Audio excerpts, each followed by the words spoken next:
నమస్తే ఆంధ్రప్రభకి స్వాగతం. నేను ప్రియా కౌశిక్. ప్రస్తుతం మనతో పాటు senior film critic Dheeraj Appaji గారు ఉన్నారు. వారితో మాట్లాడదాం. హలో సార్, నమస్తే. నమస్తే ప్రియా. సార్, ఆంధ్రాలో పవన్ కళ్యాణ్ గారు థియేటర్స్ నిర్వహణపై ఒక కన్నేశారు.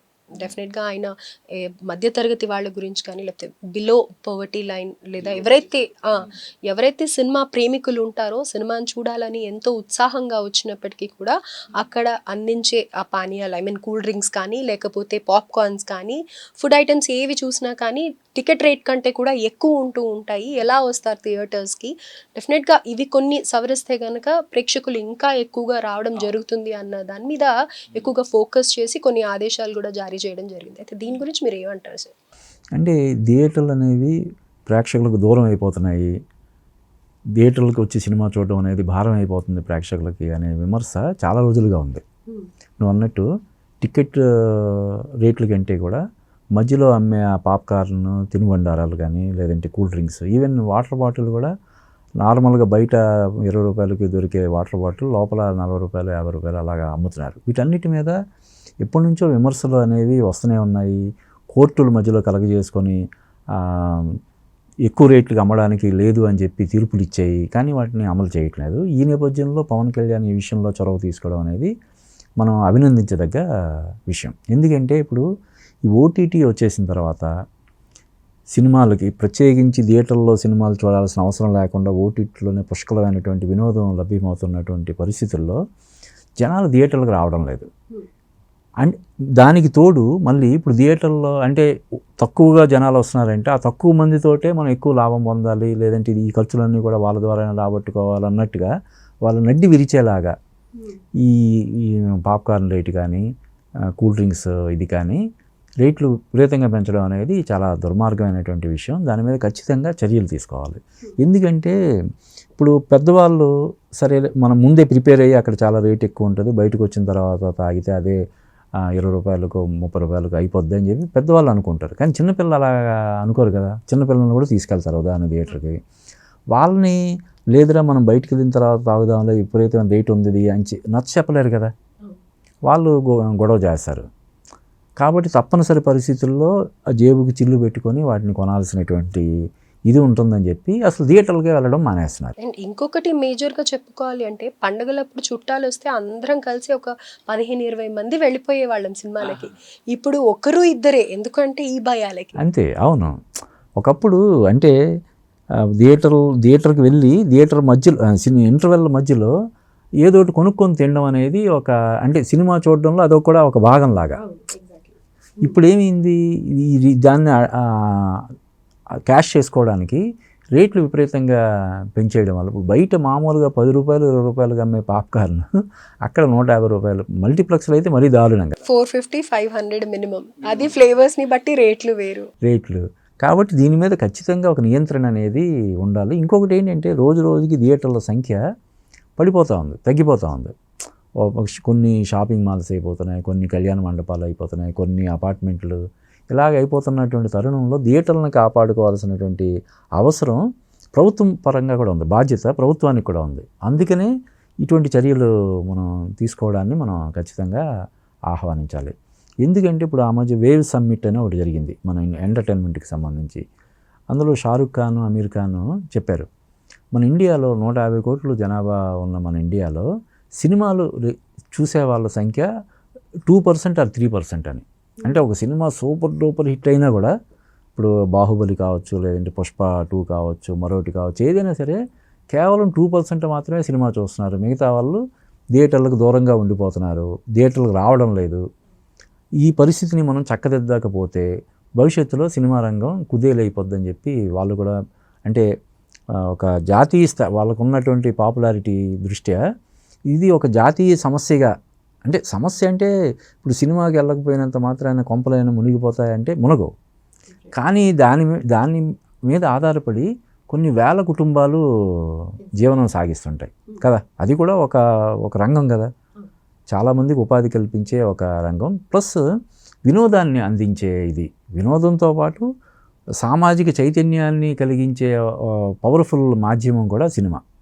కాబట్టి దాన్ని ఖచ్చితంగా మనం కాపాడుకోవాల్సినటువంటి అవసరం ఉంటుంది. లేకపోతే ఇలాగ దొడ్డిదారిలో ఇప్పుడు పైరసీ గురించి ఎప్పటి నుంచో అందరూ గగ్గోలు పెడుతుంటారు. నువ్వు ఓ పక్క సినిమాలని ప్రేక్షకులకి అందుబాటులో లేకుండా చేసేసి పైరసీ అవుతున్నాయంటే దానికి ఎవరు హర్షిస్తారు, ఎవరు ఇది సమర్థిస్తారు? నువ్వు అందుబాటులో ఉండట్లేదు సినిమా, అందుకనే వాడు పైరసీ చేసుకుంటున్నాడు. క్వాలిటీ తక్కువ ఉన్నా దీని పరంగా కొంత సాటిస్ఫాక్షన్ తక్కువ ఉన్నప్పుడు కూడా దాంతో సరిపెట్టుకుంటున్నాడు. ఎఫర్ట్ చేయలేని వాళ్ళందరూ పైరసీని ఎంకరేజ్ చేస్తున్నారు. నువ్వు సినిమాకి వెళ్ళాలంటే ఈ రోజున ఒక ఫ్యామిలీ సినిమాకి వెళ్ళాలంటే ఎంతో ఒక 1000-2000 రూపాయలు పట్టుకుంటే కానీ సినిమాకి వెళ్ళలేని పరిస్థితి.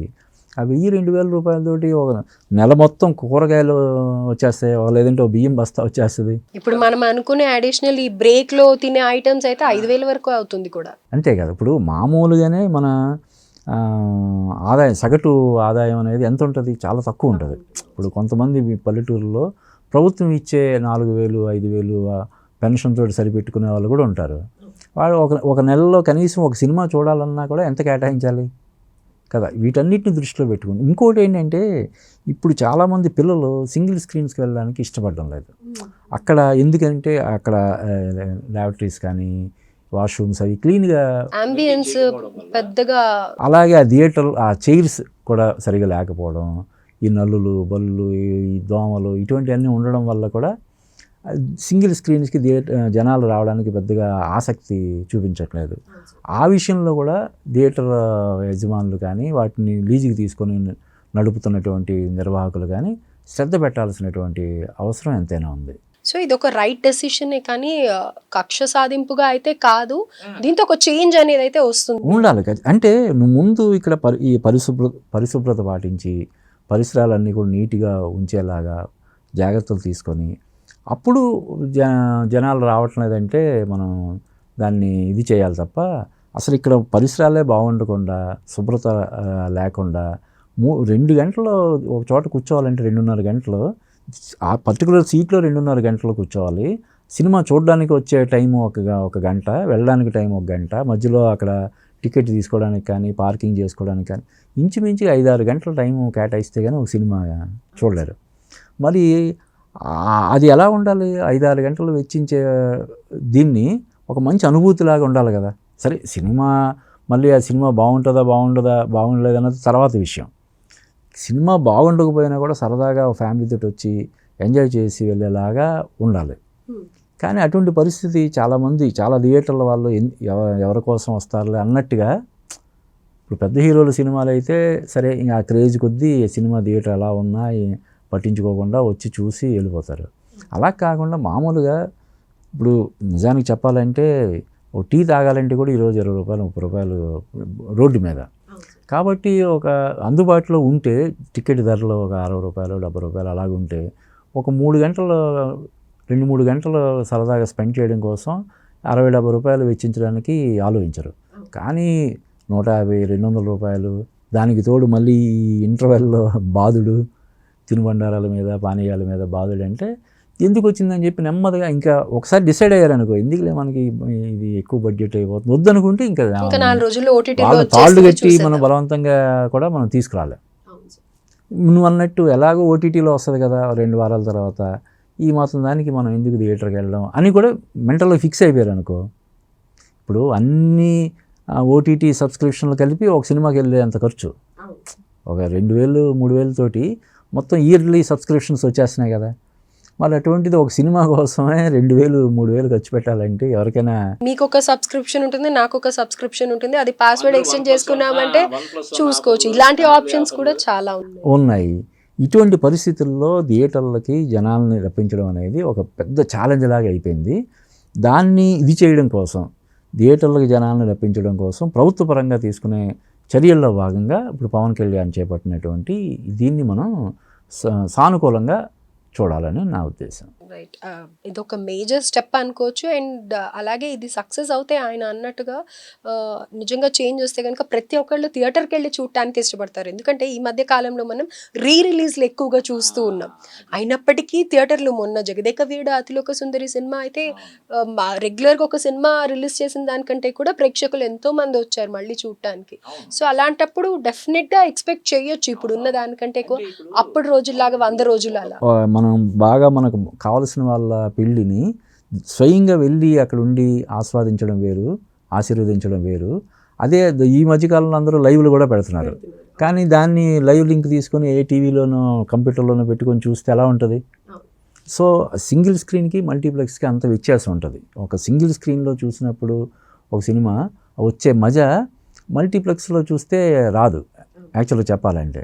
కానీ ఈ కారణాల వల్ల సింగిల్ స్క్రీన్స్ కూడా జనాలు రావడం లేదు. ఇప్పుడు ఆల్రెడీ కొన్ని వందల సార్లు జస్ట్ ఫోన్ ఆన్ చేసి జగదేక వీరుడు అతిలోక సుందరి అని కొడితే వచ్చేస్తుంది. అయినా సరే థియేటర్కి వెళ్ళి ఎందుకు చూస్తున్నారు? ఇదనే కాదు, ఇప్పుడు ఈవెన్ కలేజా కానీ మహేష్ బాబు సినిమాలు కానీ, ఎందుకంటే థియేటర్లో చూడడం అనేది అదొక అనుభూతి. ఆ సౌండ్స్ కానీ పెద్ద పెద్ద ఇప్పుడు మనం ఇంట్లో చేసుకుంటే ఇడ్లీ 5 రూపాయలు 10 రూపాయలు అయిపోద్ది. కానీ హోటల్కి వెళ్ళి ఏ చట్నీసుకో లేకపోతే కామత్తుకో వెళ్ళి ఎందుకు తింటారు? అదొక ఎక్స్పీరియన్స్. వాడు ప్లేట్కి 150 రూపాయలు 100 రూపాయలు ఇచ్చినా కూడా సరదాగా ఫ్యామిలీతోటి ఒక 2 గంటలు స్పెండ్ చేసి రావచ్చు అన్న ఉద్దేశంతో అంత స్పెండ్ చేస్తారు. ఇది కూడా అంతే. కానీ అక్కడ పరిసరాలు బాగుండకపోవడం కానీ ఇంకొకటి ఏంటంటే మనల్ని దోపిడీ చేస్తున్నారు అనే ఫీలింగ్ వచ్చిందంటే ఇంకా వాళ్ళని మనం కన్విన్స్ చేయలేం. వీళ్ళు మనల్ని మన సినిమా క్రేజ్ని వీడు క్యాష్ చేసుకోవాలని చూస్తున్నాడు, మనల్ని దోపిడీ చేస్తున్నాడు వీడు, ఈ దోపిడీకి మనం గురి కాకూడదు అని చెప్పి వాళ్ళు బలంగా నిర్ణయం తీసుకున్నారనుకో, ఇంక ఎప్పుడో ఏ బాహుబలి రాజమౌళి మహేష్ బాబు సినిమా లాంటివి వచ్చినప్పుడు అప్పుడు ఏదో థియేటర్కి వస్తారు తప్ప లేకపోతే థియేటర్కి రావడం లేదు. ఇప్పుడు కొన్ని సినిమాలు బాగున్నాయని టాక్ వచ్చినా కూడా రావట్లేదు. ఇప్పుడు ఉదాహరణకి సమంత సినిమా ఆయన ప్రొడ్యూస్ చేసింది, శుభం, మంచి టాక్ వచ్చింది, పాజిటివ్గా రివ్యూస్ కూడా మంచి రివ్యూస్ వచ్చినాయి. కానీ థియేటర్లలో ఎక్కడ పెద్దగా రెస్పాన్స్ లేదు. సూపర్ డూపర్ హిట్ అనే ప్రచారం చేసుకున్నటువంటి హిట్ 3 సినిమా కమర్షియల్గా వర్కౌట్ అవ్వలేదని చాలామంది స్టేట్మెంట్లు ఇస్తున్నారు. సింగిల్ ఇప్పుడు పెద్ద హిట్ గీతా ఆర్ట్స్ నుంచి వచ్చిన సినిమా సింగిల్ హిట్ అంటే దానికి కూడా 2వ వారానికి వచ్చేసరికి ఇది అంటే ఎందుకని రావడం లేదు. హిట్ అంటే కూడా సరే అలాగా ఆల్రెడీ 1 వీక్ అయిపోయింది కదా, ఇంకో 2 వారాలు ఆగితే ఓటీటీలోనే వచ్చేస్తాయి కదా చూద్దామన్న ఫిక్స్ అయిపోతున్నారు.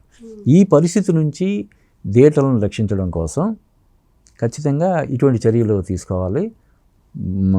ఈ పరిశుభ్రత పరమైనటువంటి ప్రమాణాలని పాటించి ఈ దోపిడీని అరికడితే ఖచ్చితంగా మళ్ళీ జనాలు సింగిల్ స్క్రీన్స్కి వచ్చి సినిమాలను ఆస్వాదించే పరిస్థితి వస్తుందని చెప్పి మనం చెప్పొచ్చు. సార్ చాలా బాగా ఎక్స్ప్లెయిన్ చేశారు. ఎందుకంటే ఇప్పుడు రీసెంట్గా జరిగిన ఇష్యూస్ ఏదైతే పవన్ కళ్యాణ్ గారి మూవీ గురించి టార్గెట్ చేసి థియేటర్స్ ఆపిస్తున్నారు అన్న దాంట్లో ఈయన కావాలని ఈ స్టెప్ తీసుకుంటున్నారు అని అనేసి అంటున్న సందర్భంలో మేజర్గా అక్కడ ప్రాబ్లమ్స్ ఏమున్నాయి, ఎందుకు ఈ యాక్షన్ తీసుకుంటున్నారు అనేది మీరు చాలా క్లియర్గా ఎక్స్ప్లెయిన్ చేశారు sir. Thank you so much. Thank you Priya.